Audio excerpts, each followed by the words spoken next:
এবার ভারতীয় সাংবাদিকই কাশ্মীর হামলা নিয়ে নতুন তথ্য দিলেন। কি অবাক লাগছে তো? ভারতীয় সিনিয়র সাংবাদিক অর্চনা তেওয়ারি ভারত নিয়ন্ত্রিত জম্মু ও কাশ্মীরের পহেলগামে হামলা নিয়ে নতুন অনুসন্ধান করেন। তিনি স্থানীয়দের বক্তব্য এবং সরকারি বর্ণনায় আকাশ পাতাল ফারাক খুঁজে পেয়েছেন। এর মধ্যে কাশ্মীরের পহেলগামে সন্ত্রাসী হামলাকে ফলস ফ্ল্যাগ অপারেশন দাবি করছে পাকিস্তান।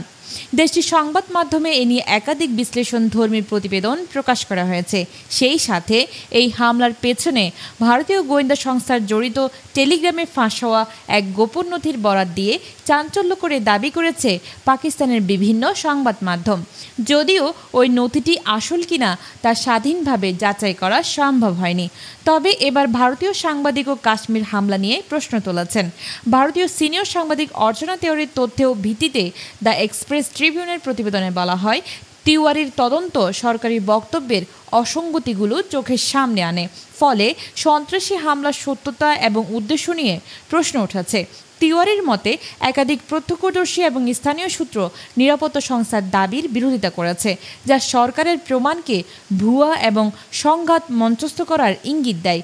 একজন রাজনৈতিক বিশ্লেষক বলেছেন, অর্চনা তেওয়ারির সত্য উদ্ঘাটন প্রমাণ করে যে পহেলগামের ফলস ফ্ল্যাগ অপারেশনটি কেবল প্রচারণা ছাড়া আর কিছুই নয়।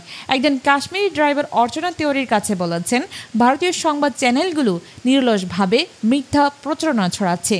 তিওয়ারি সত্য উন্মোচনের প্রচেষ্টার অংশ হিসেবে এই কথোপকথন রেকর্ড করেছেন। অর্চনা জিজ্ঞাসা করেছিলেন, নবদম্পতির উপর হামলা এবং স্বামীর মৃত্যুর ঘটনা কি মিথ্যা? ওই ড্রাইভার উত্তরে জানান, হ্যাঁ, এটা সব মিথ্যা। স্বামী জীবিত। এটা সবই একটা মঞ্চস্থ নাটক ছিল। কাশ্মীরি ড্রাইভার আরও বলেন, ভারতে যা ছড়ানো হচ্ছে সবই মিথ্যা। অর্চনা তেওয়ারি আরও জিজ্ঞাসা করেন, বিধবার বিবৃতি এবং ঘটনায় ক্ষতিগ্রস্ত শিশুর ভিডিওটি কি মিথ্যা? ড্রাইভার উত্তর দিয়েছিলেন, হ্যাঁ, এটা সবই একটা রাজনৈতিক খেলা। কাশ্মীরি ওই ড্রাইভার বলেন, 10 কিলোমিটার দূর থেকে গুলি চালানো সন্ত্রাসীরা কিভাবে ভুক্তভোগীদের ধর্ম সম্পর্কে জিজ্ঞাসা করতে পারে। শেষে তিনি বলেন, যদি মোদী সরকার কাশ্মীরিদের অর্থনৈতিক নিধন বন্ধ না করে, তাহলে হাতে অস্ত্র তুলে নেওয়া ছাড়া আর কোনো উপায় থাকবে না। নিউজ ডেস্ক, নাইমা সিদ্দিকা, ভোরের আকাশ।